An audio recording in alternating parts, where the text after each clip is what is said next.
Good morning and welcome to the newspaper analysis. Today is 12th of January. My name is Sahil and welcome to the newspaper analysis.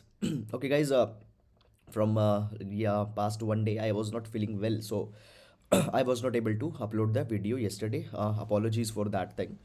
Now, let's see, first of all, the overview for the today's newspaper. Now, first of all, let's see the overview of the Indian Express newspaper. And in the Indian Express, we can see that the first article is talking about the fight against the virus 2 years on. Now, this particular article is just giving a overview onto the virus, as how the again successive waves etc are coming. Guys, please leave this article, not important for your UPSC examination.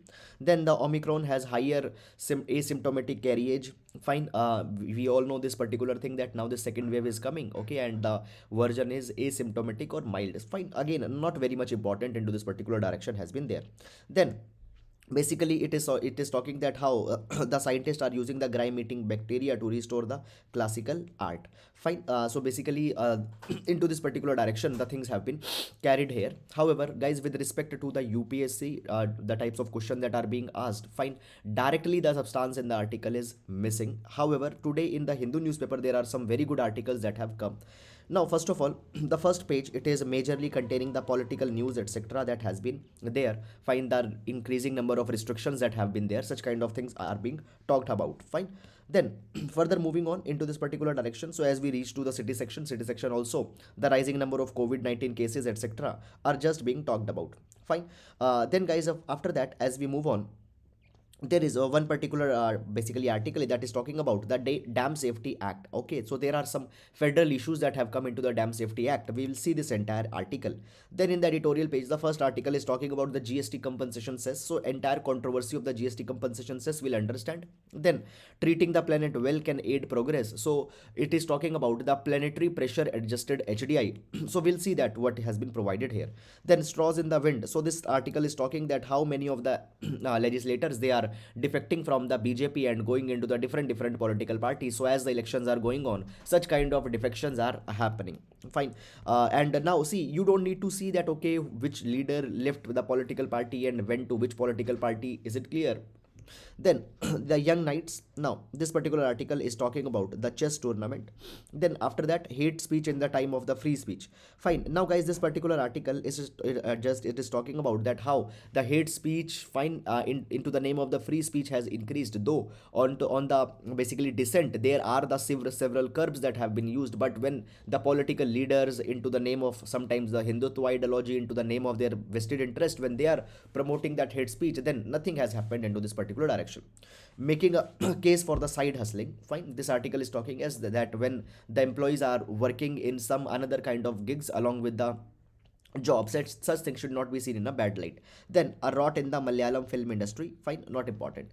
Then further, after that, guys, as we move on, here we can see one article, Brahmos advanced variant test fired. So what is this Brahmos advanced variant? We'll see this particular thing. Then the India's passport rank has improved to 83 from 90. Is it clear? Now today the the passport ranks at 83rd into the passport index. Is it clear? So this is the thing. Then further moving on, after that, guys, as we move on, just the recent trends etc into the COVID etc are being talked about. No, no Molnupiravir ICMR team. So recently it was seen that the Molnupiravir was believed to be a kind of a good medicine for the COVID, but it has been said that it is not much of a benefit. So therefore, because of these reasons, I say that you should not go too much into the vaccines etc which are, oh sorry, the medicines and the new treatment regimen etc that are coming, because they will be highly be susceptible to such kind of a disapprovals, their efficacies, and it will be changing. Then further moving on, after that, as we move, we see further that here the government set to hold 35.8% into the Vodafone Idea. So recently, with respect to under the cabinet reforms that were announced for the telecom sector, there are certain reshuffling that has been done. We'll see this thing. Then households expecting higher inflation affects bank saving. So this particular overview, this particular article will see that how the inflation impacts the saving behavior of the consumers. Then guys, after that, moving on, we have the sports page, and then we have the text and context context page. Now into the text and context page, there is one article of election campaign funding by the political parties which is being talked about. So we will see this entire article, a good article for our examination, and then the government bailout for the Vodafone Idea is being talked about. So into the backdrop of this entire controversy or this entire basically telecom reform that came few months back, we'll see this entire article. So these are, guys, the important articles into the today's newspaper, and now let's take these articles one by one into the detail. Now, starting up, first of all, as we do in our every class, we'll be starting up with the GS quote for today. So today we will be taking a quote from the Mahatma Gandhi ji, the father of the nation. So what Gandhi ji says, he say, what difference does it make to the dead, the orphans and the homeless whether the mad destruction is wrought under the name of totalitarianism or in the holy name of democracy? Clear? Now guys, see this, first of all, why this particular quote is important. You have GS paper number 4, and in the GS paper number 4 there is the ethics in the international relation that is concerned, and into the ethics into the international relation there comes one particular topic, that is the ethics of war. The ethics of war. Now there are different schools of thought on the situation of war. There are realists, there are pacifists, there are the just war theorists. Clear? They have different views onto the war. Now what is the Gandhiji's views on the war? So Gandhiji has been believed to be a pacifist. He never supports the war. Sometimes the war has been called as a precondition for development, particularly when the when the world wars were being carried. Such kind of notion was very much popular. But the Gandhiji says that the war is war. War is unholy. War is undesirable. Even if you are bringing the war to into the name of totalitarianism, it is undesirable. Even when the name of democracy the war is being brought, then also it is undesirable. Now the war being sought into the name of holy name of democracy, it becomes important into the context that many times we have seen that the western countries, they have intervened into the another countries into the name of restoring the democratic order. For example, the Iraq invasion by the USA and UK. So the war is unholy, undesirable, whatever the justification may be. So this particular quote we can utilize in GS paper number 4. And guys, now as the abstract essays, this particular essays trend, we have seen the philosophical essays have been asked. So there also such kind of quotes, such kind of thinking, such kind of viewpoints can substitute your essays. So that is all, guys, about this particular GS quote for today. And now let's take the first article. So the first article that we are taking is about the election campaign funding by the political parties. First of all, where this article will be important, this article will be important in GS paper number 2, the issues related to the polity as well as the funding of the elections, and therefore the election related issues. This particular article will again be important. Fine.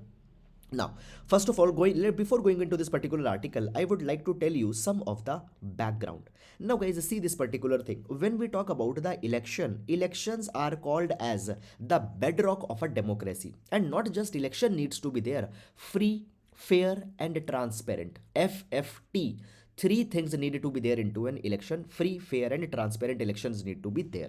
Now guys, when we talk about the India's background in basically organizing the free, fair and transparent election, India has done really very good here. But guys, sometimes one particular blemish that has been there onto the election process in India is the funding issue. It is the funding issue. Now see this particular thing. We see that every year, whenever the elections are coming, the crores and crores of rupees are being invested into the election. Now from where this particular money is coming, from where this particular funding is coming, now in order to bring the ethicality, in order to bring the transparency, such funding is to be resolved, such funding is to be rectified. Now guys, see this particular thing.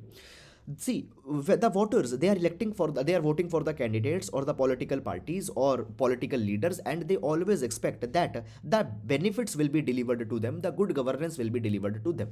Now when we decode the funding from where it is coming, now guys, the political leaders, they are obtaining the funding from various sources, and the two important sources that are there is that basically large number of funding they are receiving is from the donors, and here the corporate donors they play a very important role. Big companies they are donating large sum of money.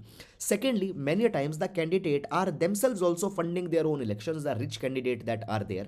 Now guys, into both of these particular funding models there is a problem. When the corporate big donations are being received, corporate donations are being received, there is a problem. Why? What will happen? There will be a crony capitalism that will be started. What is crony capitalism?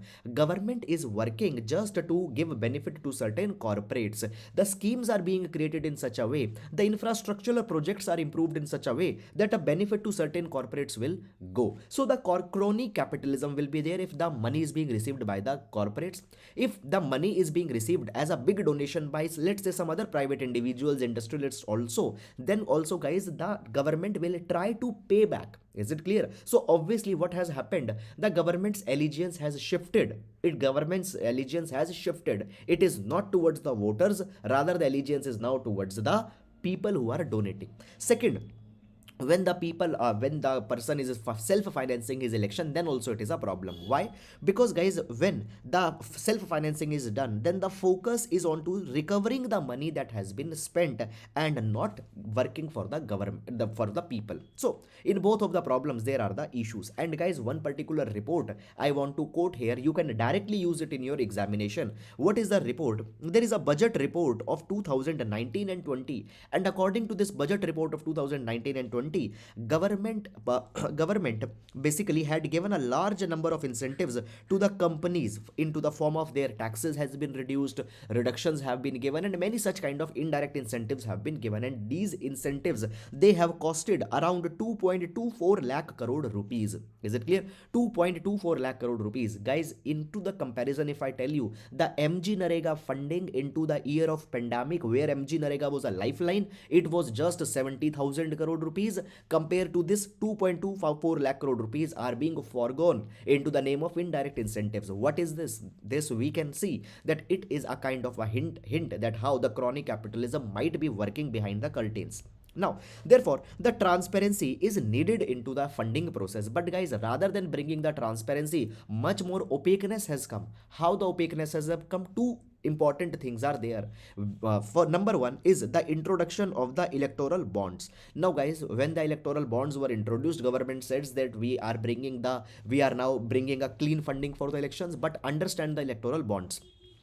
Under electoral bonds, any person can buy an electoral bond, okay, in the State Bank of India, can give that particular bond to the political party. Now these bonds can be purchased in anonymous donations can be made. Is it clear? I not need onto that electoral bond, it will not necessarily be written that who had donated. Is it clear? Now I can buy the electoral bond, and that electoral bond can be given to the political party can encash that electoral bond. And into this particular thing, anonymous thing is happening, and even the political parties they are saying that okay, we don't know who gave us the money because the bond was anonymous. But actually behind the curtain everybody knows that okay, who had donated the money and who had not donated the money. So basically the sources from which the government is receiving the money, sources have been concealed. Let's say 100 crore rupees are being donated by a corporate house. Now you are not revealing that this corporate house has given us the money, so people don't know even when the government is working to provide the incentive to them. So a lot of discrepancy has come, and because of that, large number of activists they had said that the electoral bonds needed to be removed, they needed to be declared as invalid. But up till now nothing has happened, and now it has been said that because of the electoral bonds it has been found that indiscriminate funding is now being availed by the big political parties. Second is that, see, there is the CIC, Central Information Commission, Chief Information Commissioner. Now the Chief Information Commissioner has repeatedly provided this particular thing, that the political parties need to come under the Right to Information Act, RTI. But the political parties they don't come under the RTI, and they have said that we are not a public body under the section 2H of the RTA, so therefore we will not be giving any information. So what happens? Again, a kind of an opaqueness has come here. Then guys, after that, the limits onto the funding are not very well defined. Now what is this limit onto the funding? Now see, if I am a corporate if I am a corporate, I should only be allowed to donate a limited amount of money to a political party. Let's say 2% of the profit, 5% of the profit, 10% of the profit. Obviously, I cannot donate the entire profit because I also need to make sure that my operations are running. So only limited funding can be given. But now, guys, what has happened? Just a couple of years back, there was a cap that was there. Fine, this cap now has been removed. Fine, even the entire profits can be donated. Now, guys, by this particular thing, what can happen? Basically, certain dummy companies can also be made. Certain dummy companies can also be made, and the black money that is being generated, this black money will be transferred to this dummy company. This dummy company will show a dummy profit, and this 100% of the profit then can be diverted to the political party. So how the black money can flow into the elections, that particular thing, it can also come here. So there are three types of remedies that could be taken. Fine. Number one, the election funding needs to be made completely transparent. There needs to be not any opaqueness. Entire money that is being received by the political parties need to be into the form of electronic transactions, bank transactions, and mandatorily it needs to be imposed that they have to come at the end of the year, providing that okay, from where the money came and all such kind of things. So complete transparency needs to be there, as you see into the papers such as the business standard. Towards the end of the year, there is the profit and loss balance sheets that are being released into the public domain. So the political parties should also release from where they received the funding. Then second is that prevent the private interest from unduly influencing the elections. Is it clear? Rules on limiting the funding needs to be there. Fine, you need to bring certain kind of limitations, that how the corporates can only limit donate into a particular kind of a capacity. Then try to have bring a more level playing field for the good politicians, candidates, parties with less funds, etc. So level playing field. Now see this particular thing, when the corporate donations are being made, obviously they are being in large number to the big parties, ruling parties, because they can pay back. You need to bring a level playing field. In such a way, you need to bring the reforms that everybody should get the political funding. Here we can see that what happens into the USA. So in USA, the citizens, they have an option that whatever taxes they are giving, that particular tax, a particular part can go for the election funding. So such kind of things can be done in India also, but in USA it is done after taking the consent of the taxpayer. In India, we can also explore the state funding. Now the Indrajit Gupta committee has recommended the state funding of the election. The state funding of the election. Now, into this state funding of election, what will be done? Basically, the state, okay, the state will be giving the money, okay, take this particular money, and only this particular money can be spent into the election. So this could be the state funding, and by this particular thing, there will be no need of taking money from corporate. There will be no need of raising some private money. And by this particular state funding, some reform can come. But guys, this state funding also has a certain criticism. What is the criticism? Criticism is this: then this particular state funding obviously will be made on certain basis, that okay, you cannot give the same money to every person. The political parties, bigger one, obviously will be given the more funding. So again, the level playing field will be disrupted. Second thing is that sometimes the people will just be making the political parties fine, they will be floating the dummy candidates so that just they can receive this particular money. So there are some another issues that are also. Now guys, as I have explained the state funding actually in itself could be of two types. There could be the direct state funding, and then there could be the indirect state funding. Direct state funding means giving the money. Indirect state funding means giving them support, for example, giving them a broadcast time onto the public broadcaster, giving them free access to the electoral rolls, etc. Is it clear? So direct funding into the form of money can be explored. So that is all guys about this particular article. And with respect to our GS paper number 2, election and related issues, this article will be important. And now let's move to the next article. Now, government set to hold 35.8% in Vodafone Idea. The government bailout to Vodafone Idea. There are the two articles that have come into the Hindu newspaper, as well as the articles onto the similar lines are there in other newspapers also. So let's understand that what this entire issue is all about. Clear? Now, okay. Now guys, see, if you just directly read this particular article, it might not make a much of a sense. Is it clear? So therefore, we need to see it from the scratch, and the scratch we need to see it from 1990s, that how this particular present thing has evolved. Is it clear? So we will be starting this from the scratch. In itself, it is a very important component for your GS paper number 3. GS paper number 3. So in GS paper number 3, we have economic reforms, and into the economic reforms, the reform for the telecom sector happens to be a very big component. So into the economic reforms or the telecom sector reforms, this particular topic will be covered. Clear? So before going into this particular thing, let's keep it at aside and start seeing the development. So basically, guys, the story starts from 1990. The story starts from 1990s. What happened? You know that in 1991 we came out with the LPG reforms, that is the liberalization, privatization and globalization. Within this LPG reforms, we actually liberalized our economy, and the entry for the private players in many of the sectors were opened up, and therefore the telecom sector was also liberalized. Earlier the telecom sector was a monopoly of the Bharat Sanchar Nigam Limited and Mahanagar Telecom Nagar Limited. BSNL and MTNL were there. So telecom sector was liberalized. Now guys, in starting when the telecom sector was liberalized, there was the fixed the fixed model that was brought. What was this fixed model? It was said that basically when the private sector will be operating into the telecom sector, the private sector, as they are operating into the telecom sector, they need to pay a fixed fees to the government for operating into this. Why? Because the government has given the space to them, government has given a place to them. So the telecom sector, the telecom players, private ones, they will pay a fixed fees to the government. This was the first model that came.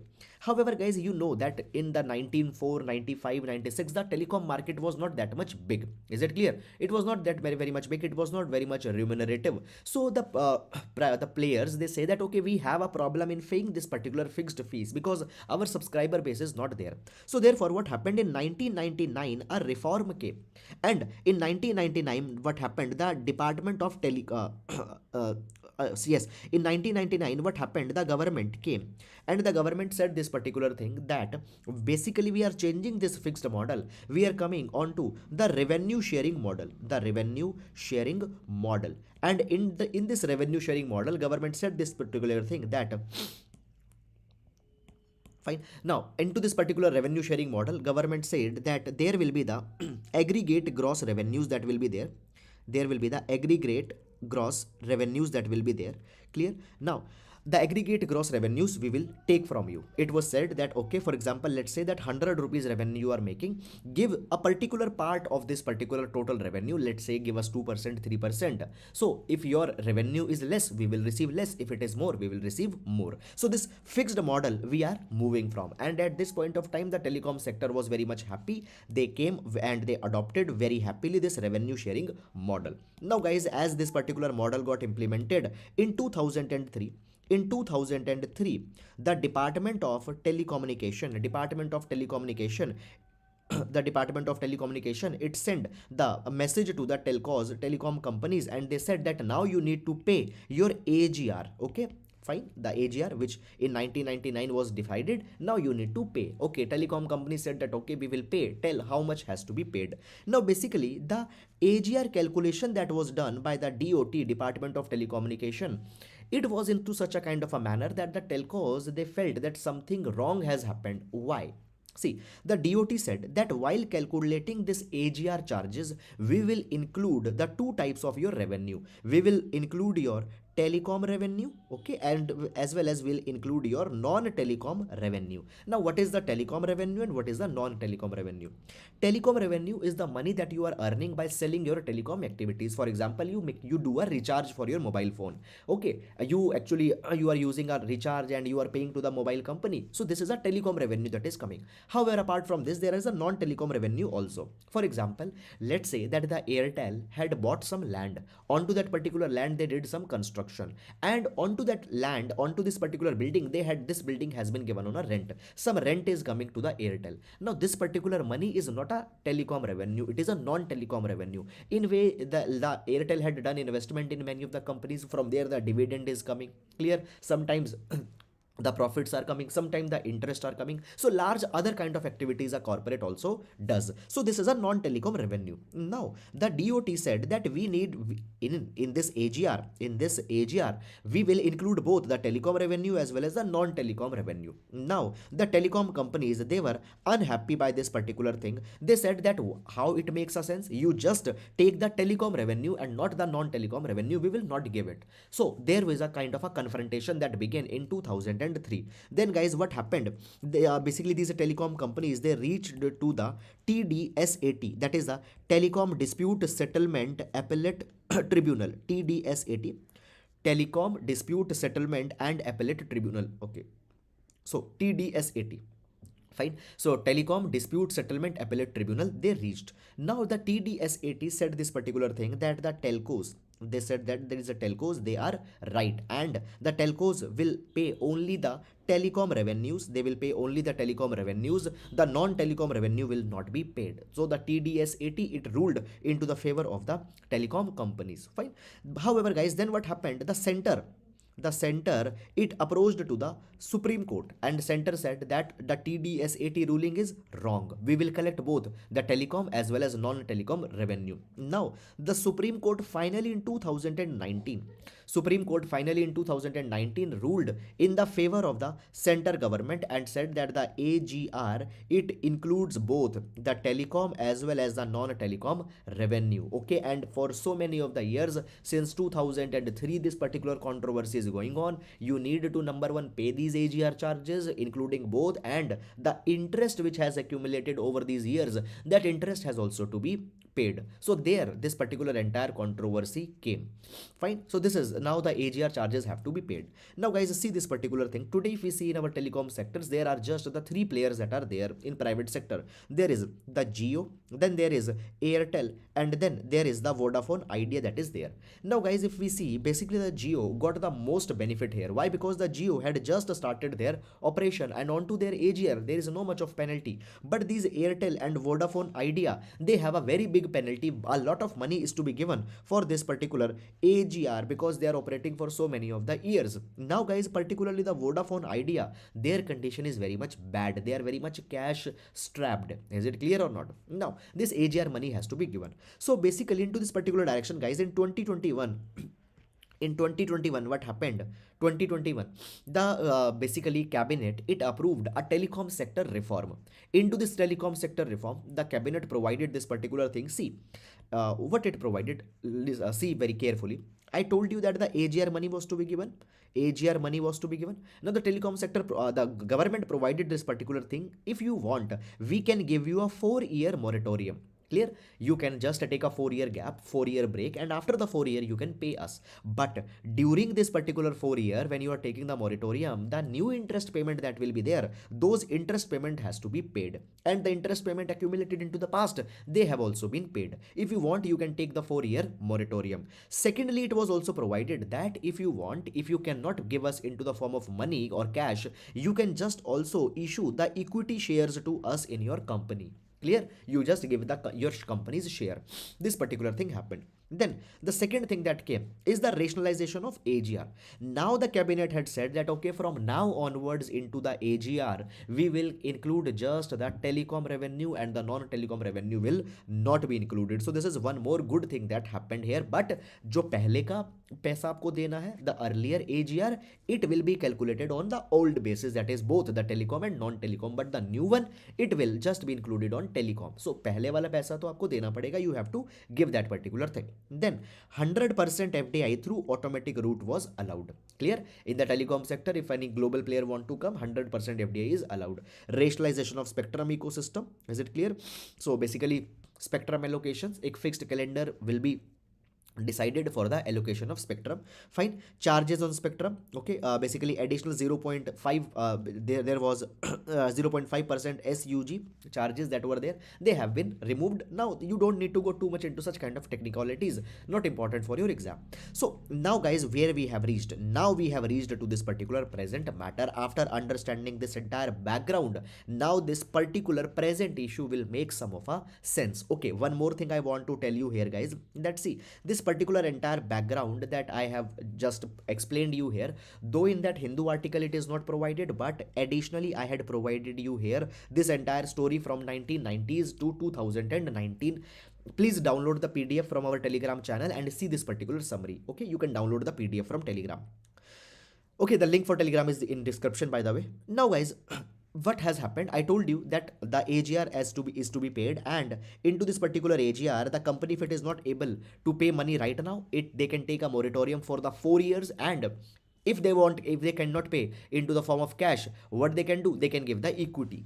Now the Vodafone Idea, now their board has approved this particular thing, that okay, we will give into the pay of this adjusted gross revenue AGR, what we will do, we will pay the equity shares to the government. Now 16,000 crore rupees interest payment is to be made to the government. They said that this 16,000 crore rupees we will pay into the form of the equity shares, and when the shares will be given to the government will now hold 35.8% of the Vodafone Idea. And guys, by this particular thing, the existing shareholders, their equity will be diluted. Now if you see, there are the Vodafone, which is a big stakeholder, there is Idea, which is a big stakeholder into this Vodafone Idea, then there are other people also, the promoters are also there, everybody's shareholding will go down. Now it has been provided that into this particular capacity, it has been provided that now the government will become the biggest shareholder. So guys, in terms of ownership, you can say that it will become predominantly a government owned company. Now by this particular move, there will be certain positives and certain negatives that will come. So first of all, what is the positive that will come? Now the Vodafone Idea, basically its liquidity concerns will be addressed. Now they don't need to pay money, so basically the money that was to be paid, that can be used for augmenting their 5G network, giving better services, better, more capital assets they can acquire, they can invest in acquiring more customers. So their liquidity concerns will be taken care of. Clear, their debt burden will also reduce. Now the company can use this particular funding for further expansion. Is it clear? This is the positive. Okay, now one more positive that come here is that now they can also raise more money from the overseas. Clear, now even the government ownership is there, so this credibility of the Vodafone Idea will also increase. They can raise more money. But there is a negative that has come. The negative goes like this, that see, if the government becomes a major owner, stakeholder into this company, the government can also bring that particular the corporate style of working which was earlier there. Now the government will try to run it like the PSU. So that particular thing might impact the efficiency. But guys, the government had made very clear now that there is no business for government to be in business. So therefore, we should feel that okay, government will not directly be driving the company. Already, again, the management will be into the hand of corporate. So this is one thing that is coming. But guys, what is the long-term solution? Long-term solution is this, that this particular thing will give a temporary relief, but into the long term, you need to focus on to the APRU, that is the average revenue per user. Now this APRU, it is very much critical. Now understand one particular term, the geoization. What is this geoization? The entry of the geo into the telecom market had led to this geoization. Geo offered the data plan, the telecom plan at such cheap prices that in order to withstand the competition, all the telecom operators, they have reduced their prices. So therefore, what has happened? The average revenue per use that was coming, it has gone down, and this is actually the major earning for a company. So they cannot operate at this particular price which is now being offered. So they need to increase this particular price into the longer term if the company need to sustain itself.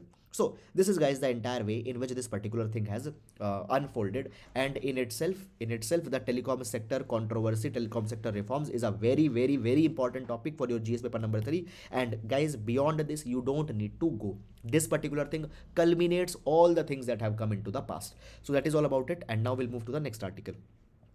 Now High Court orders notice to center onto the Dam Safety Act. Is it clear? Now, the Madras High Court had ordered the center onto this Dam Safety Act. So guys, again, to understand this particular article, we need to see the background. Clear? And only that background is clear, you can make the sense of this particular article. And see, one thing I just want to talk here, I will just take 30 seconds of your. See, regular reading of newspaper, why it is important. If you are not regularly following the newspaper, you don't know the backgrounds that have been there. See, when the news will be reported, the news will contain just the present context.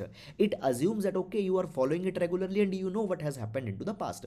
Take the examples, guys. All these particular things that have come, they are telling you the present development. So reading following the newspaper regularly is important, so that you know all these particular backgrounds, and then reading the newspaper will become very much easy. It will become very much comfortable. So please do that thing. Okay, now the High Court orders a notice to the center onto the Dam Safety Act. By the way, this particular article will be important in GS paper number 2, issues of federal dispute. So GS paper number 2, issues of federal dispute, this particular article will be important. Fine. Now let's see that what is this particular issue. Now guys, when we talk about the dams, in India, large number of small, big, micro type of dams are there. When we talk about India, India ranks third in the world into the terms of number of dams that are there. First is the China, then there is the USA, and the third is the India. Is it clear? However, guys, we don't have any dam safety legislation for more than 70 years. Now, guys, see this particular thing. When we talk about the dams, large number of big dams, they are more than 100 years old. They were constructed during the time of Britishers, and now their dams safety has become a very big concern. You can take the example of the Mullaiparaiyar Dam. Now the Mullaiparaiyar Dam is in Kerala. It is maintained by the Tamil Nadu. Now this particular dam is more than 100 years old, and there are specific committee reports which says that this particular dam, it has developed the structural cracks, and because of that this dam can get that this dam can fail, and into that particular thing the nearby regions will submerge. Now the Tamil Nadu, as the dam is in Kerala, Tamil Nadu stores more and more water into this particular dam. Kerala says that you are storing more water, it will give more stress to the dam, and if a flood comes, then our people will get impacted. But Tamil Nadu says that I need water for meeting the demand for my own people. So the dam safety, now this is one example. In most of the dams, there is such kind of problems that are coming. Now when we talk about the dams in India, as per the schedule number 7, a large number of power with respect to the dam maintenance is there into the state list. So therefore the state have a major power into the dams. Clear? And guys, even when we talk about water, water is also there into the state list. Interstate rivers there into the onto them the center has a control. Now see, when we talk about the dams, onto the maintenance, on construction, the states, they have a considerable power. Onto some bigger dams, there are some autonomous bodies also. For example, there is a Damodar Valley Corporation, there is Bhakra Byas Management Board, fine, for the Bhakra Rangal project. So the state governments either have the power, or then there are certain boards that they have the power. Now guys, basically government constituted an expert committee to suggest the dam safety bill. Now this dam safety bill provided that this committee provided that we need to come out with a dam safety act, and we need to create specific bodies to deal into the issue of the dam safety. So therefore this dam safety act got passed. Now what is this dam safety act? Into this dam safety act, it provides the dam safety act, its purpose is to provide for the surveillance of the dam, so that we can see that whether the dams are safe or whether the dams are not safe. So surveillance of the dams, regular inspection of the dam, operation and maintenance of the specified dams for the prevention of the dam failure, institutional mechanism to ensure that the functioning of dam is happening into a proper way. This particular dam safety act, it creates certain authorities, certain bodies. There will be number one there will be the National Committee onto the Dam Safety. Then there will be the Dam Safety Authority. Okay, so it looks similar, but these are the different bodies. National Committee on Dam Safety will be there. National Dam Safety Authority will be there. Is it clear? Then there will be the State Dam Safety Organization. So these are the major three organizations that will be there. National Committee on Dam Safety will from time to time provide the recommendations that what is to be done. This National Dam Safety Authority will enforce those particular recommendations. Let's see the composition of the committees that will be there. So this National Committee onto the Dam Safety, it will be having a tenure of 3 years. It will have number one, the chairman of Central Water Commission. Clear? Then there will be the representation from state government and the national union government. So there will be the 10 representatives of the central government that will be there, and then the 7 representatives of the state government will be there, and then there will be the 3 experts that will also be there. So they will constitute this National Committee on Dam Safety. They will come out with the policies, they will come out with suggestions, they will come out with the recommendations. Then there will be the National Dam Safety Authority. Now this particular authority will enforce all these particular recommendations. Then there will be the State Dam Safety Organization also, and this State Dam Safety Organization, at the level of state, they will be investigating, they will be gathering the data with respect to the dam's functionality. They will be working for the design of the dam, that whether the dam's design is such that it can withstand the earthquake, etc. or not. With respect to the construction, they will be laying down the standards, the repair, enlargement of dam, reservoir enlargement, everything will be given to the State Dam Safety Organization. Now guys, what is the problem? Why this present issue had now evolved? The moment this particular dam safety bill was there into the pipeline, since that particular time the state government has a problem with this dam safety bill. Now it got converted into the act. So particularly the Tamil Nadu government, Andhra Pradesh government, and many other state governments also, they say this particular thing, that basically basically the control over the dam, it is the power, it should be into the hand of the state government. Management of the dam, construction of the dam, okay, supervision over the dam is a state government's power. And here the center government, the union government had come out with a law. So this particular thing, what it is, by this particular thing, they will control the dams, they will control the dams autonomy, and even they will take the ownership of the asset. Because guys, if you see this national committee onto the dam safety that is there, just a minute, I will. Okay, so see this particular thing, this National Committee into the Dam Safety is there. You can see here that first of all, the Central Water Commission's chairman will be the chairman. Okay, it's fine. Then we can see that the 10 representatives from the central government are there. However, the representative from state government, they are 7. So obviously the central government has a majority. So therefore, virtual ownership over the dams will now be transferred into the hand of the central government, which it will be the violation of the federalism. Clear? Therefore, guys, there was one petition. There was one petition that was made into the Madras High Court.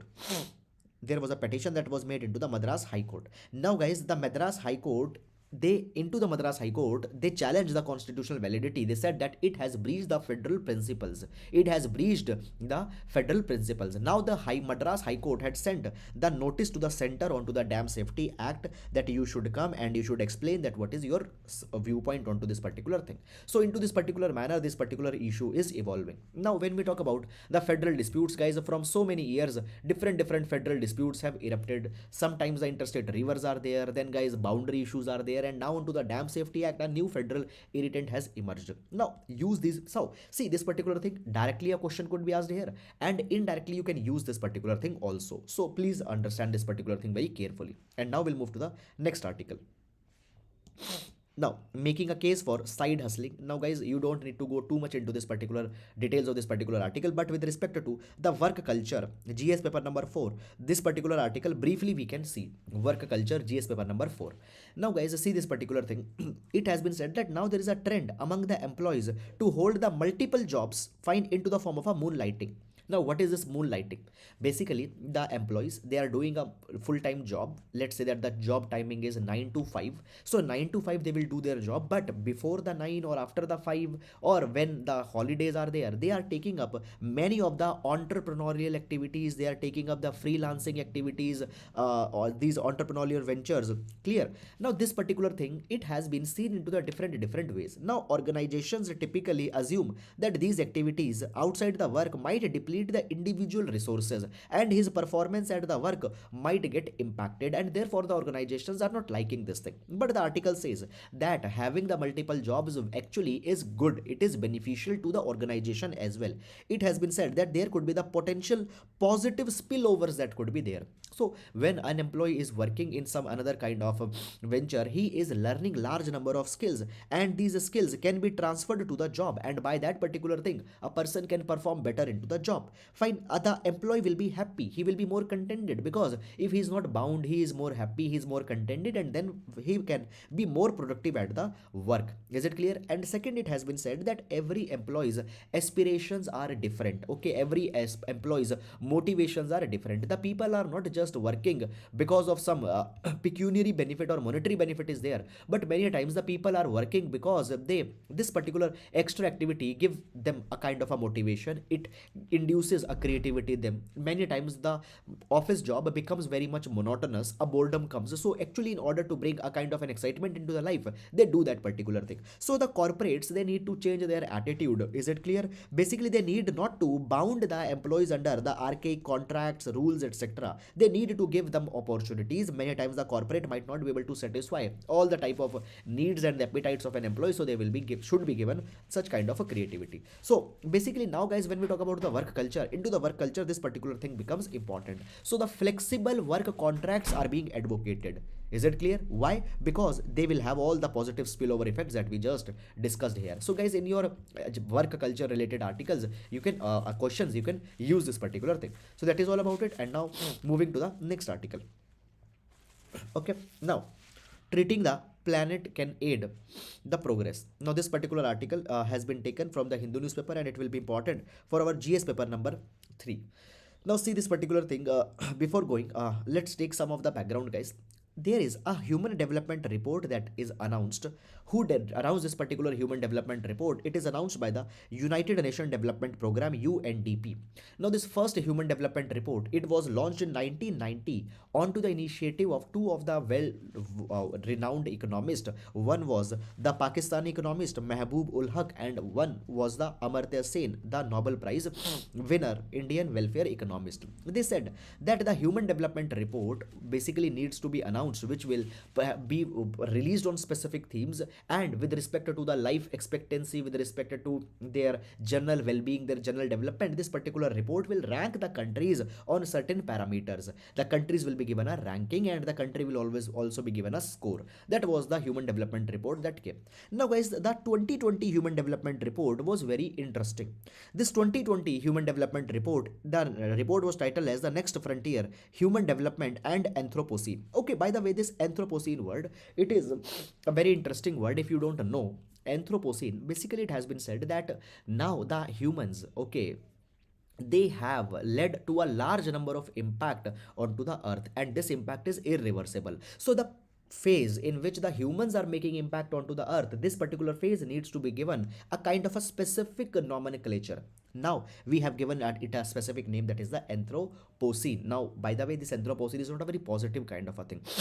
Fine. Now basically, as we are talking about this human development report, now guys, the 2020 human development report, it came out with a new concept that is the planetary purpose adjusted HDI.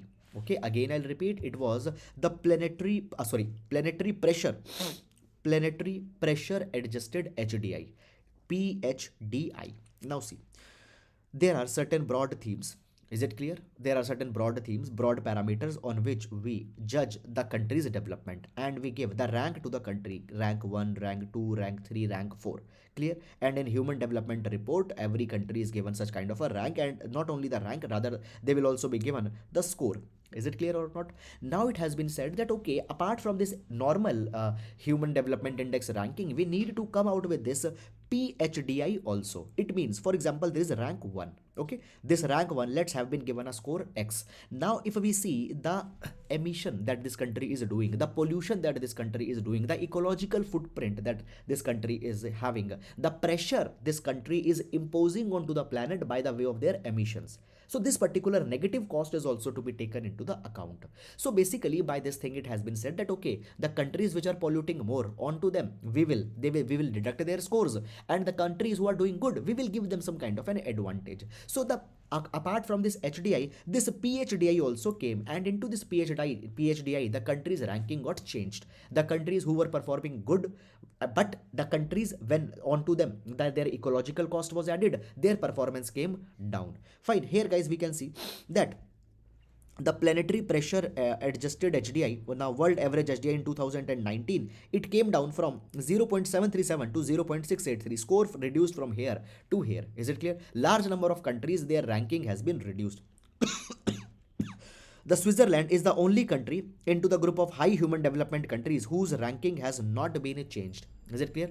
Now, when we see guys here, into the case of India, the score of India's onto the PHDI is 0.626. Okay, but in normal HDI, India's score was 0.645. So from 45, it reduced to 26 when the PHDI onto PHDI it was calculated, when the ecological cost, when the negative externalities into the form of ecological footprint was also added. And this is a trend in most of the countries. Big countries, their ranking has come down. Clear? However, guys, India's global ranking, it has improved by 8 points to 131st. Okay, from 131st to 123rd. Why? Because many other countries, their ranking came even more down. So therefore it has been said that now we have organized many of the summits, many of the meets have been there from time to time. For example, there is the there is the United Nations which adopted the sustainable developmental goals. 17 goals have been adopted. Everybody is talking about the environmentally sustainable development. Everybody is talking about the green development.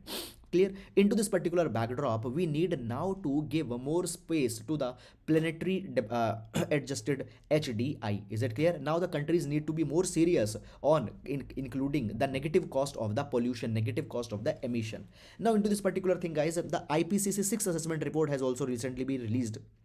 The 6th IPCC sixth assessment report by IPCC has also been released. Now, this particular report says that 1.5 degrees Celsius temperature rise will happen before 2040. Now, in order to curb this particular thing, in order to curb the negative, the climate change, the disasters, the extreme events that will come, the countries need to make the PHDI more mainstreamed, and the negative cost need to be given more seriousness.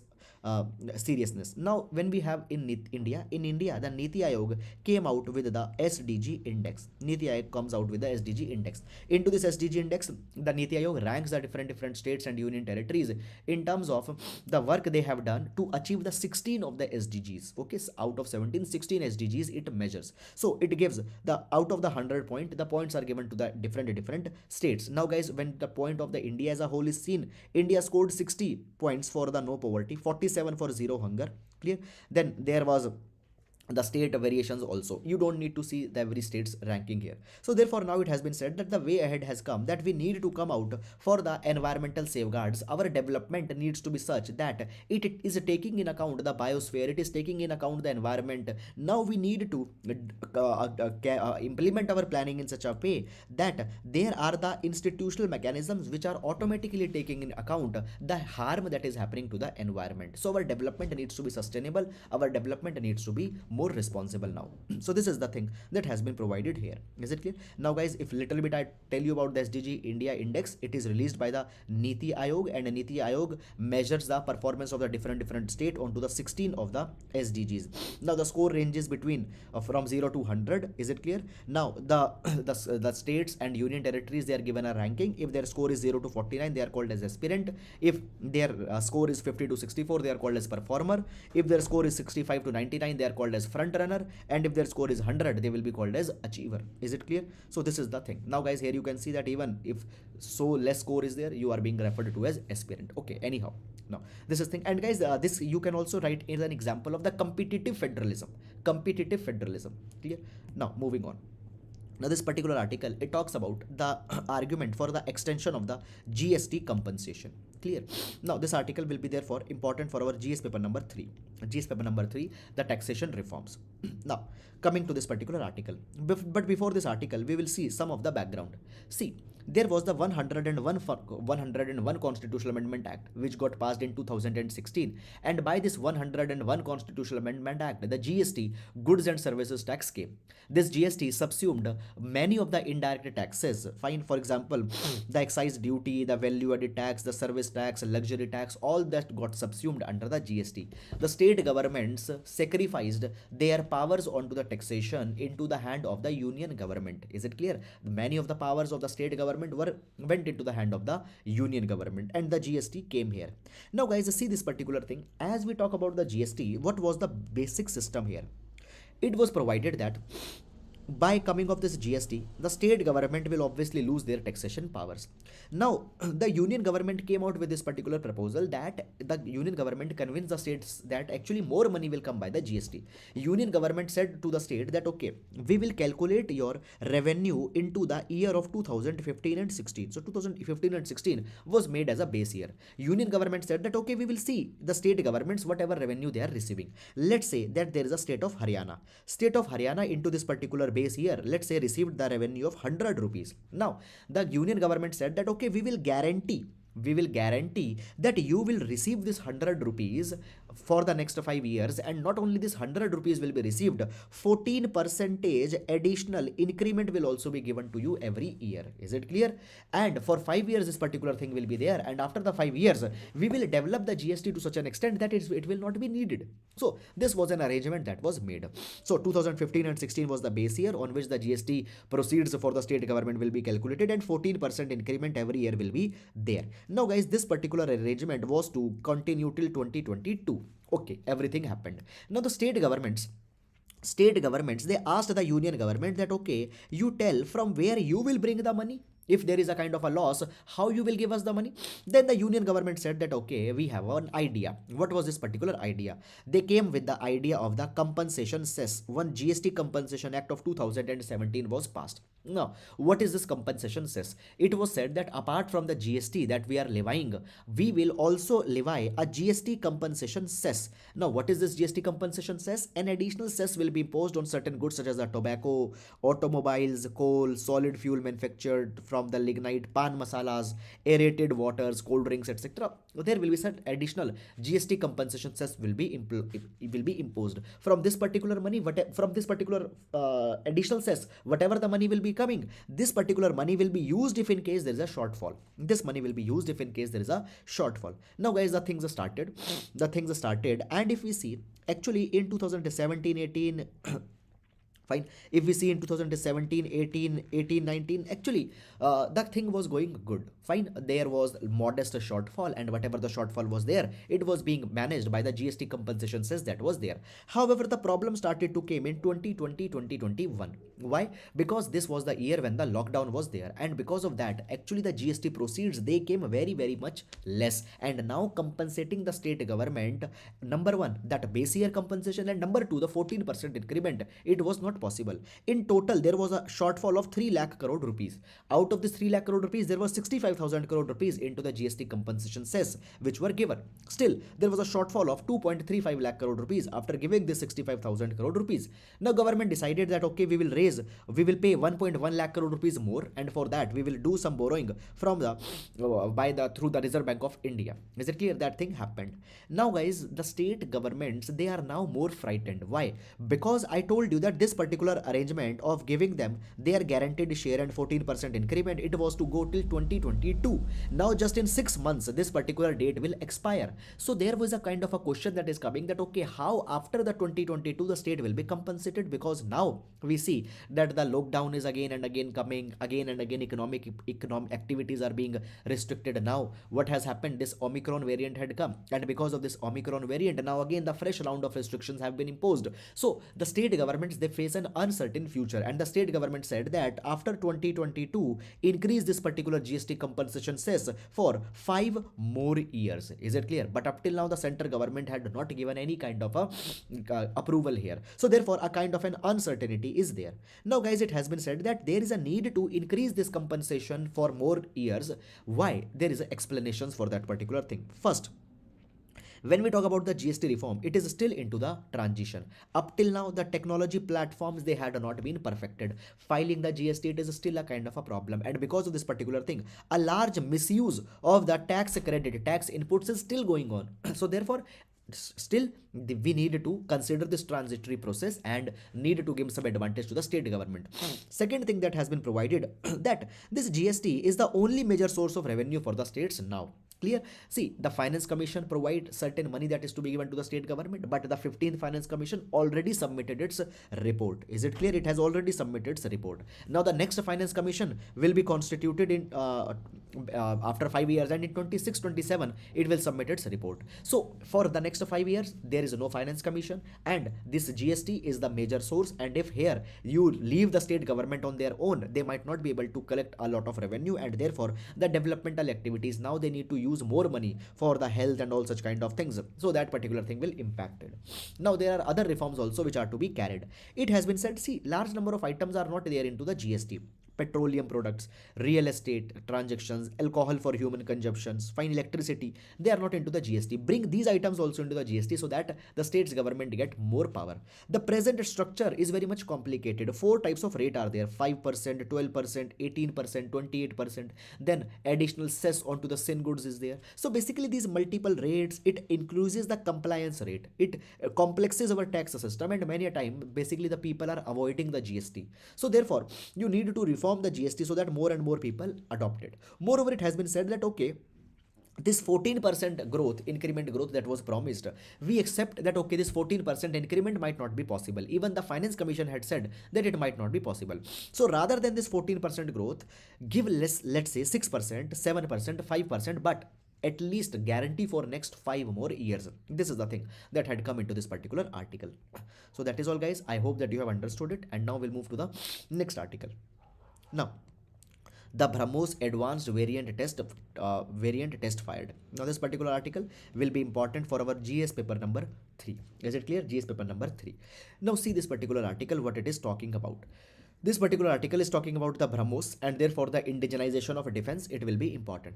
First of all, the Brahmos. Brahmos, it is a joint collaboration between the India and Russia. And it is named on to the basis of two rivers, Brahmaputra River of India and Moskva River of the Russia. Now this Brahmos, it is a joint collaboration, I told you. Now the Brahmos missile, it is capable that it can be launched from the land, from the sea, from the subsea, and it can be launched against the air also, against the surface and the sea based targets. Okay, it has high maneuverability, it has high precision rate, and it is very much technologically advanced version, and even the Brahmos have been adopted in India on all of the variants which could be possible.